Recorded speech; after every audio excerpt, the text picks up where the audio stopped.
Provavelmente, todos aqui já passaram por algum tipo de aflição. Se estiver passando, agora, deixe para lá, se concentre aqui, né, na nossa fala, e depois você resolva. Meus irmãos, a aflição é realmente um assunto extremamente sério e nós precisamos tratar dele conforme o peso que ele tem em nossas vidas. Vamos entender primeiro o que é que significa essa aflição, como é que nós podemos lidar com ela no nosso dia a dia, o que é que existe de literatura sagrada, que evidências científicas existem para que nós possamos saber lidar com esse sentimento que tanto nos afeta. Muito bem. A aflição vem do latim affligere, aflamar, quer dizer esquentar. Esquentar a cabeça, esquentar, aquecer as nossas emoções. De acordo com o dicionário, é mesmo um sentimento de agonia, de sofrimento intenso, de preocupação, de desassossego, enfim, vários adjetivos que nos leva a perder a nossa paz em função de alguma coisa, de alguma pessoa, de alguma ideia. Mas o interessante é que essa questão da aflição pode ser que ela esteja nos afligindo, nos afetando por algo que acontece, por algo que aconteceu, mas principalmente por algo que ainda poderá acontecer. Olha só. Em síntese, tormento, martírio, tortura. É interessante, muitos aqui já devem ter visto essa série, esse filme, O Exterminador do Futuro, e também sobre a viagem no tempo, de volta para o passado, né? Para o futuro, perdão, obrigado, para o futuro. Então, esses filmes, eles demonstram bem, ilustram bem a situação, às vezes, que a gente vive, sempre imaginando que vai ter um exterminador lá no futuro. Não só um exterminador do futuro, mas um exterminador no futuro.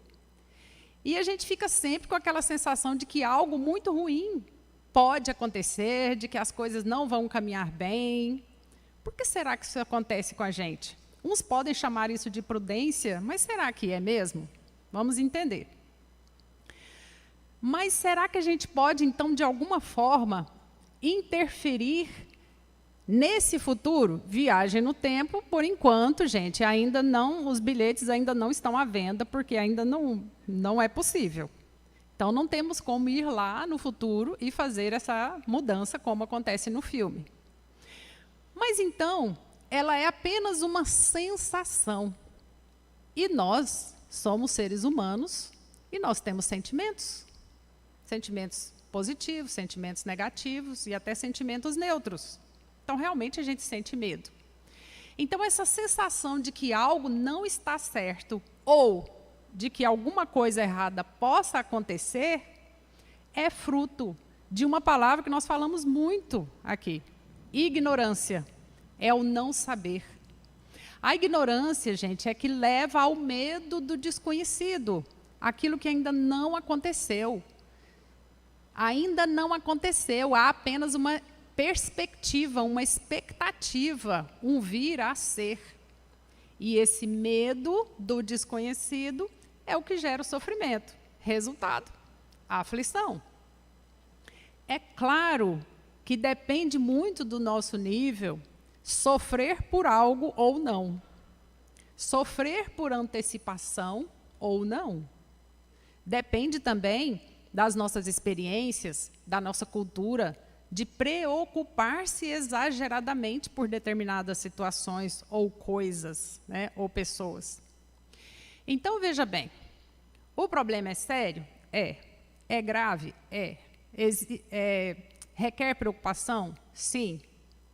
Tem solução? Tem. Vamos lá. Vou trazer alguns dados para vocês. 33% da população mundial sofre de ansiedade. Não vou entrar aqui nos aspectos psicológicos ou da saúde, mas a ansiedade tem se tornado realmente uma questão que as pessoas precisam se atentar e entender como esse processo acontece, para que essa angústia possa ser reduzida e possa ser cuidada e, principalmente, prevenida. Se 33% da população mundial sofre de ansiedade, aqui no Brasil, os últimos dados da Organização Mundial de Saúde, olha só, 18,6 milhões de brasileiros sofrem de alguma forma de ansiedade e 16,5 de depressão.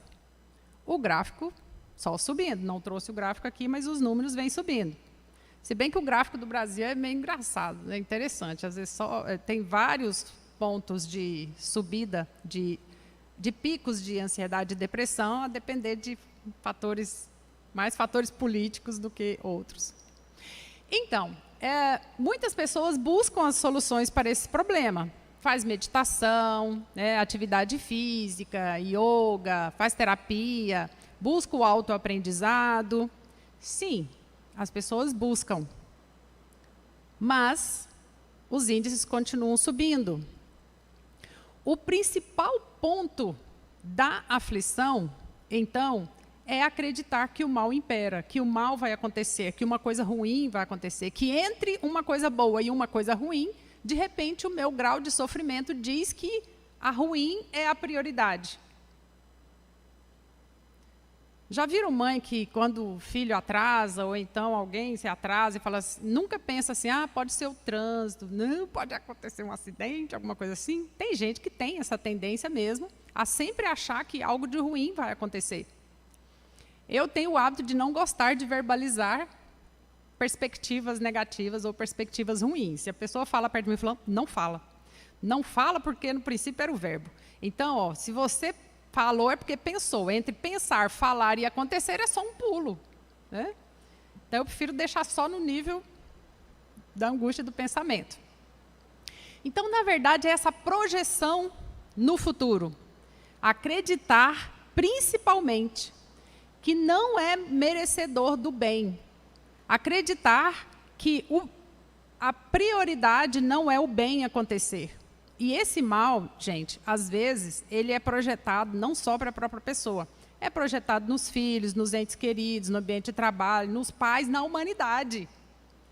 Então, eu me lembro que eu fiz uma palestra aqui às vésperas de 2012 e eu falei, gente, esquece, o mundo não vai acabar em 2012. E não acabou mesmo, mas estava uma onda de que, 12/12 de 2012, porque as pessoas, a somatória da sua angústia, da sua aflição e da sua ansiedade, acaba gerando uma energia coletiva e a cidade inteira, às vezes, fica angustiada, fica raivosa, porque não tem o controle do que vai acontecer amanhã. Me diga uma coisa, nós temos o controle do que vai acontecer amanhã? Alguém pode acrescentar um fio de cabelo na sua cabeça? Não estou falando né? Pode, mas alguém pode acrescentar um ano à sua vida sem que isso não esteja no plano? Em síntese, gente, é como se a gente duvidasse da misericórdia divina, se nós duvidássemos de que nós temos uma proteção espiritual, se nós duvidássemos que todo o nosso plano já está traçado por Deus e Ele é bom. Vamos lá. Somando-se a essa angústia, olha a angústia mais atual. 1918 a 1920, nós tivemos a pandemia de gripe, não foi? Por volta de 1929 e 30, nós tivemos a Grande Depressão em alguns países, não é? Problemas, né? Desemprego e tudo. Em 1940 veio a guerra, né? Olha a conta que andam fazendo. 2019, 2020, a pandemia da Covid. O que será que vai acontecer em 2030 com tantos problemas de saúde mental? Então, 2040, chances, né? Esse ponto de interrogação aí eu coloquei de propósito. Não estou dizendo que em 2030 nós teremos grande depressão, nem em 2040 nós teremos uma grande guerra.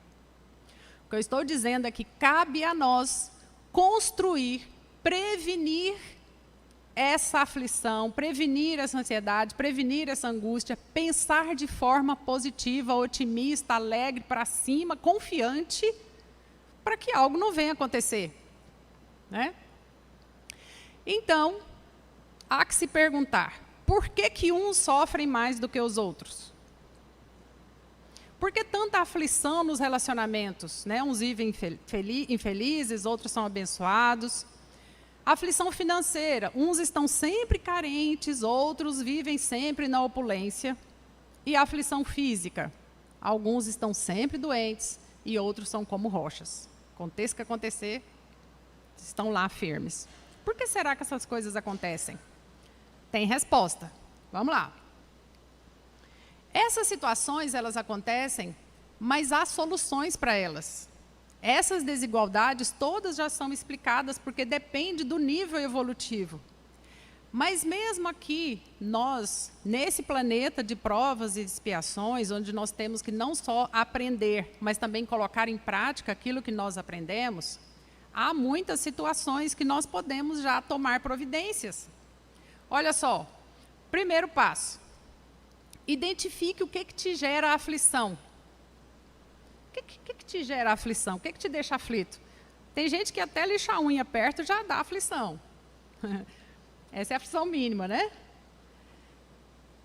Mas, às vezes, se você identifica o que exatamente te causa aflição e você consegue mudar ou ressignificar, você consegue conviver bem com aquela situação, né? Agora, às vezes, na maioria das vezes, nós mesmos causamos essa aflição em nós. Então, não confunda excesso de informações e indisciplina com doença. Às vezes, a nossa mente está cheia de tantas informações, que a gente fica, é o celular, é o WhatsApp, é Instagram, é computador, é o telefone, são tantas coisas na nossa cabeça, que se a gente não parar para organizar e não tiver disciplina de horário, nós vamos ficar aflitos.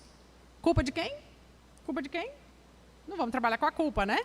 Mas, qual é a causa? A nossa indisciplina de horário, que acorda no celular e vai dormir olhando para o celular. E às vezes a gente fala, então eu estou com ansiedade, estou com depressão.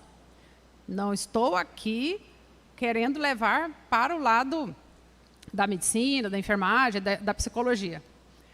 Estou dizendo que nós precisamos entender quais são esses processos que estão relacionados aos nossos pensamentos, às nossas palavras, às nossas ações e às nossas reações. Vou pegar só um exemplo ali da ansiedade, a irritabilidade. Irritabilidade em casa, irritabilidade no trânsito, irritabilidade no trabalho, irritabilidade consigo mesmo e até irritabilidade com Deus. A irritabilidade, ela tem sido tão comum que a gente observa assim as pessoas se irritando e se exagerando essa irritabilidade por pouca coisa. Uma intolerância no trânsito. Não há necessidade disso, gente. Em relação ali à depressão, a mesma coisa. A irritabilidade, a impaciência. E essa impaciência vem da gente querer a perfeição para tudo, de querer não sentir dor nenhuma. Né? E tem também a boa aflição. A aflição de quem reconhece o próprio erro. Bom, então, como eu disse, nós somos seres sensíveis, nós sentimos medo, é natural, se proteger. Nós sentimos, às vezes,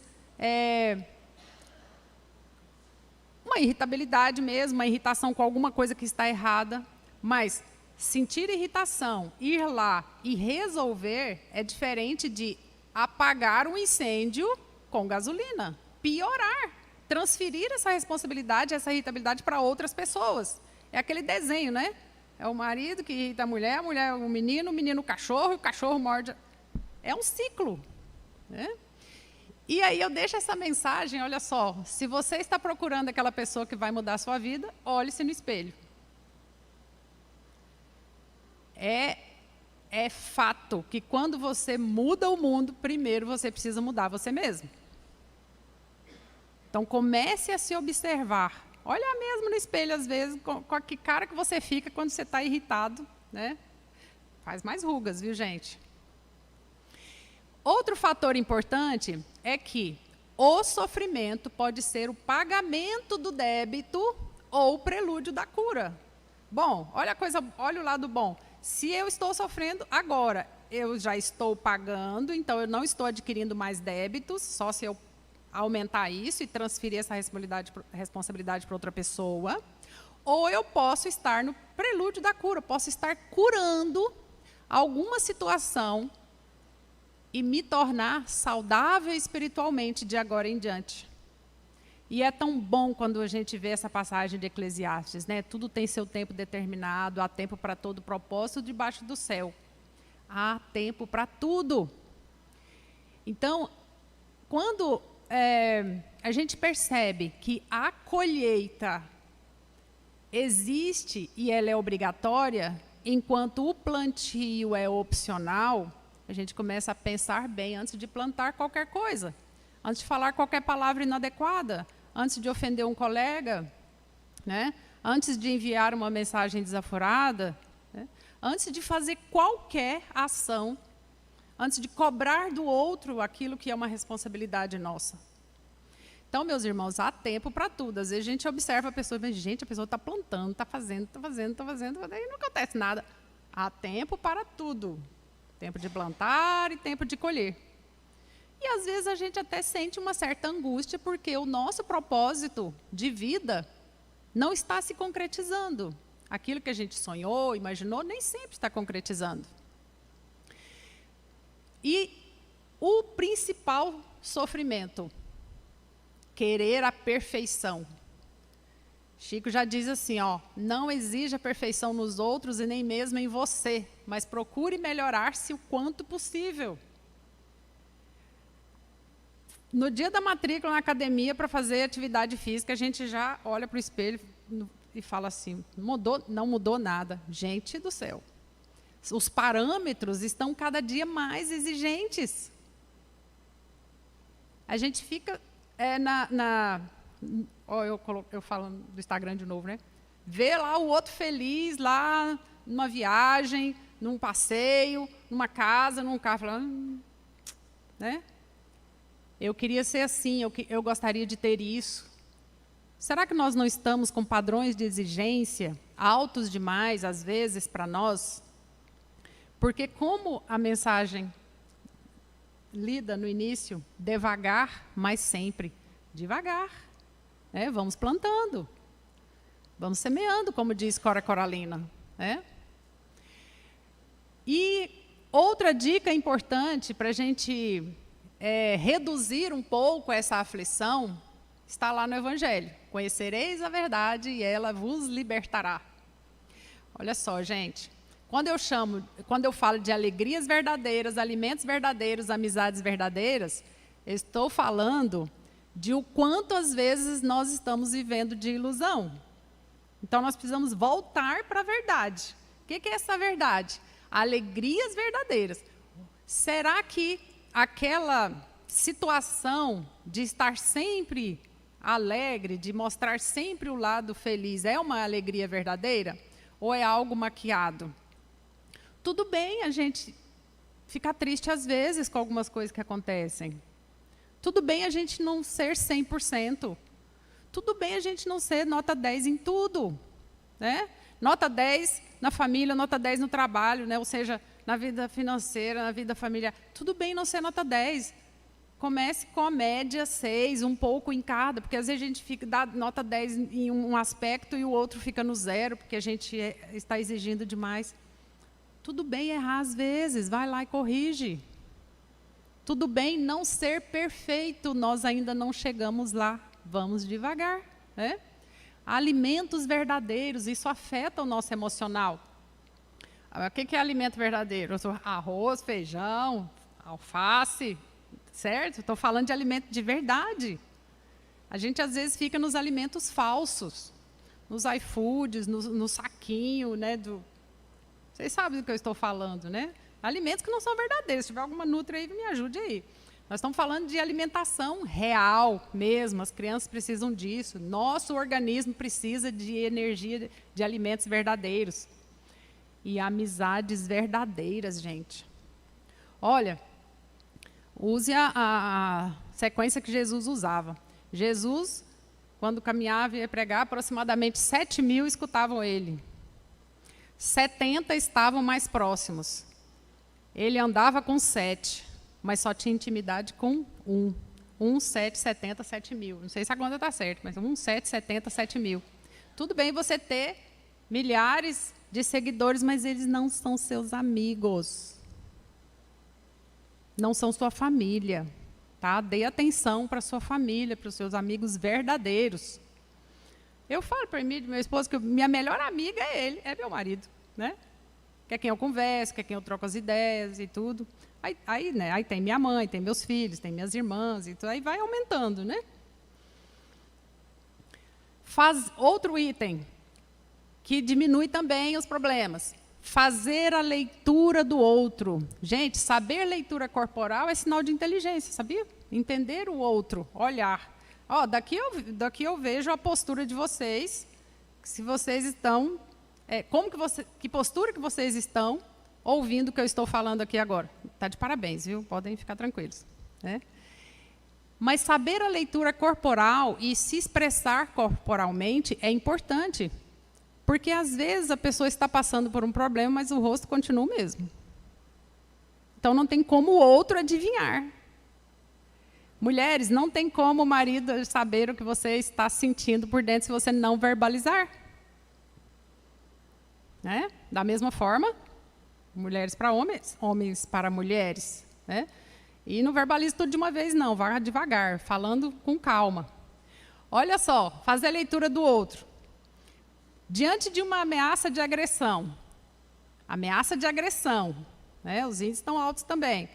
O que você pergunta? Que isso, amor? O que você está fazendo com essa faca aí? Amor, o que você vai fazer com esse revólver? Um minuto depois, o que acontece? Morre. Ou você corre, ou informa que vai se afastar porque não se sente segura. Às vezes, parece que os homens eles já olham assim, uma situação de perigo, eles já correm ou já atacam, né? As mulheres, às vezes, ficam assim, ok, né? Então, fazer leitura corporal.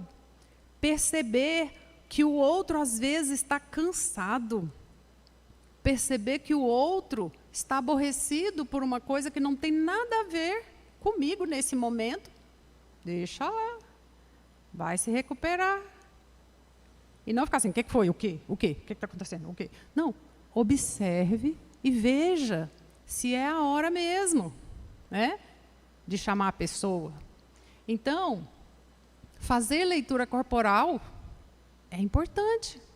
Saber quando vai ter um assalto, é uma região perigosa. Tem muitas pessoas que são intuitivas e elas já captam isso. Né? Então, vamos lá.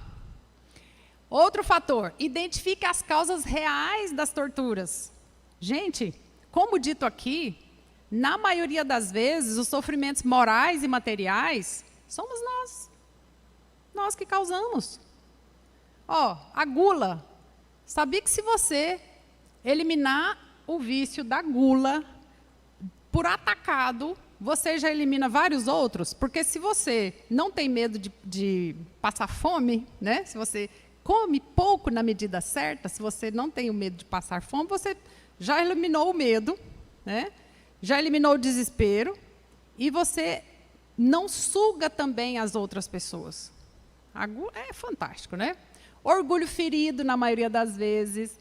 Às vezes o problema nem é gigantesco, mas você está com orgulho ferido, né? E contra-ataca por causa disso, fica aflito. Né? Ai, não me tratou como eu merecia, fulano fez isso comigo. Oh, meu Deus, é a pessoa que está passando por aquele momento, não é comigo. Escreva aqui, não é comigo. A ambição frustrada, porque se compara, porque a grama do vizinho é sempre mais verde. Né? A ansiedade da avareza, inveja, ciúme, meu Deus do céu, como é causa de aflição o ciúme. Percebeu, deu uma olhada assim, viu que está com o ciúme, já fala, você é o amor da minha vida. Cadê? Não estou nem vendo, não existe, né? Já deu jeito logo. Perceba, não teste o outro. Isso é tortura também, ficar testando o outro. Enfim, todas as paixões, os problemas, né, de alma. Né? Inferioridade. Aí o bom é que Deus é justo, Deus é bom, Deus é criativo. Então, na maioria das vezes, se isso está acontecendo, é porque está nos planos de Deus. Se você está passando por isso, está tudo certo. É o momento, como eu já disse lá no começo, né? Está pagando ou está quitando ou está curando. Senão, gente, a gente passa pela mesma situação problemática várias vezes. E aí, às vezes, eu já vi perguntando assim, mas por que estou no momento de angústia, eu faço aquela oração e a coisa não se resolve na hora que eu quero? Isso também é uma aflição. Ups, aqui, ó. Passa aí para nós, Fabrini.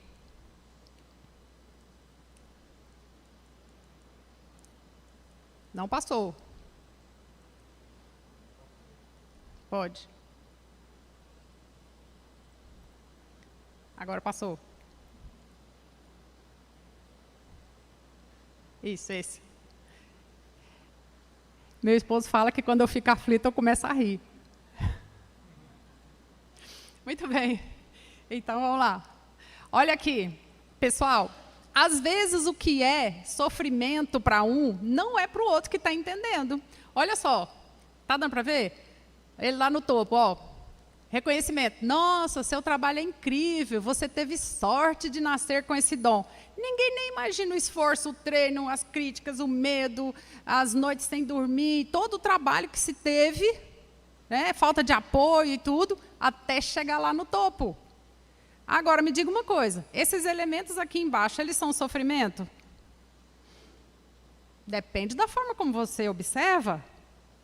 Não é sofrimento. É processo, é passagem, é instante de construção. Crescer, às vezes, dói.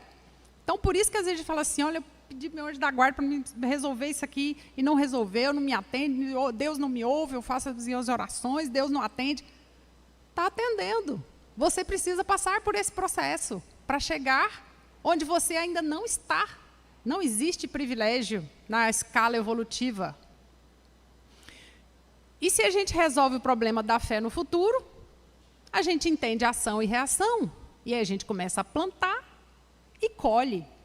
Plantar coisas boas e colher coisas boas. Plantar gentileza, colher gentilezas, né? Então, vamos lá. Sabendo disso, abra sua mente. Já estou finalizando. Frase ou passagem que Jesus nos traz. É a senha. Não resolveu?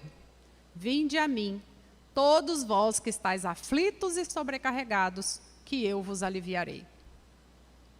Olha lá. Tomai sobre vós o meu jugo e aprendei comigo que sou brando e humilde de coração. Está falando de sentimentos.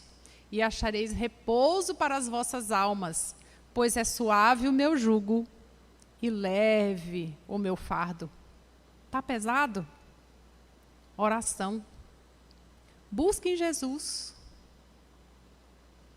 Ele disse isso. Aceite as mudanças. As mudanças acontecem o tempo todo. E se essas mudanças necessárias não estão acontecendo, provoque essas mudanças sem reclamar, sem grandes reclamações.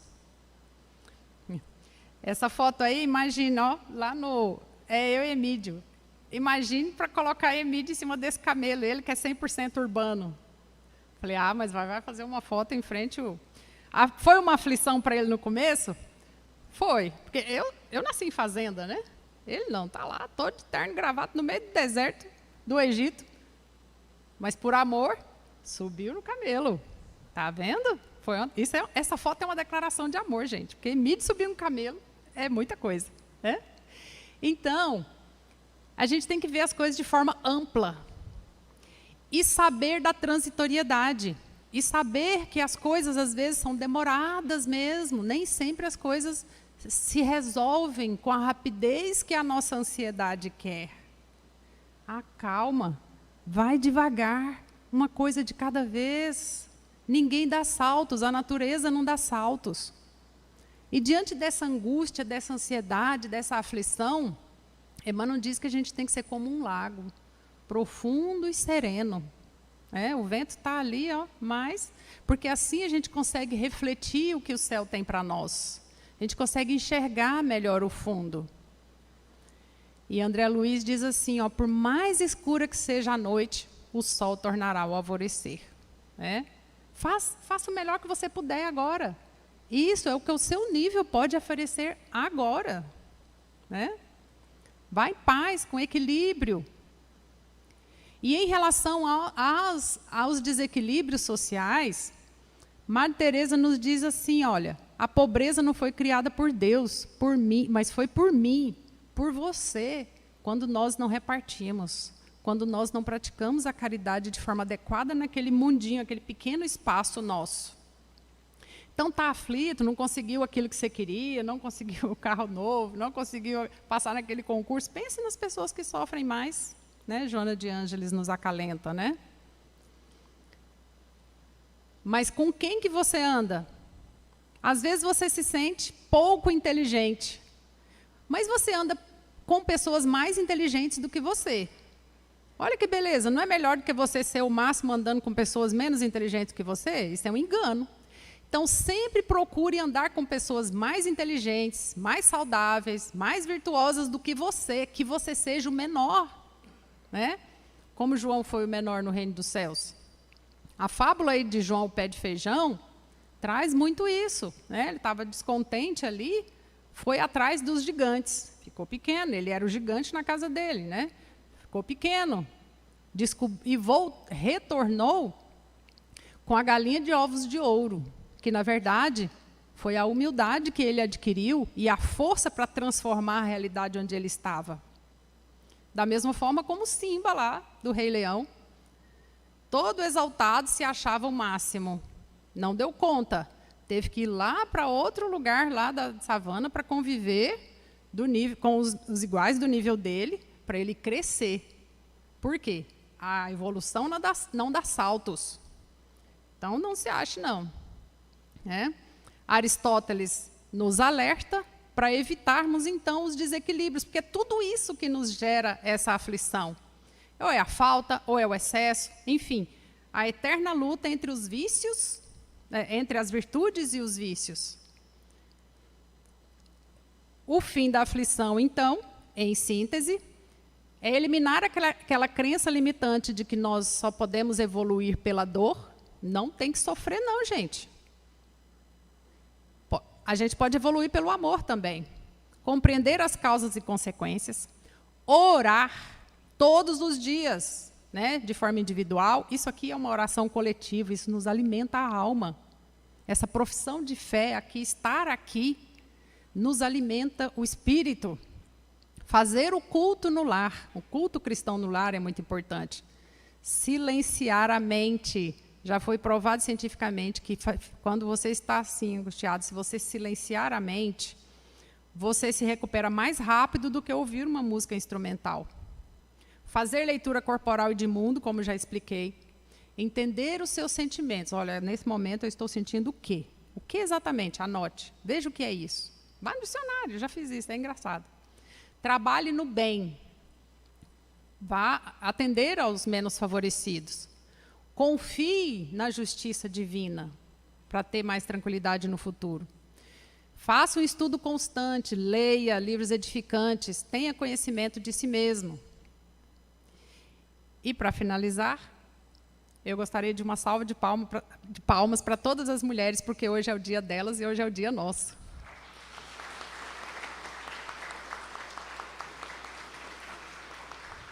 Obrigada. E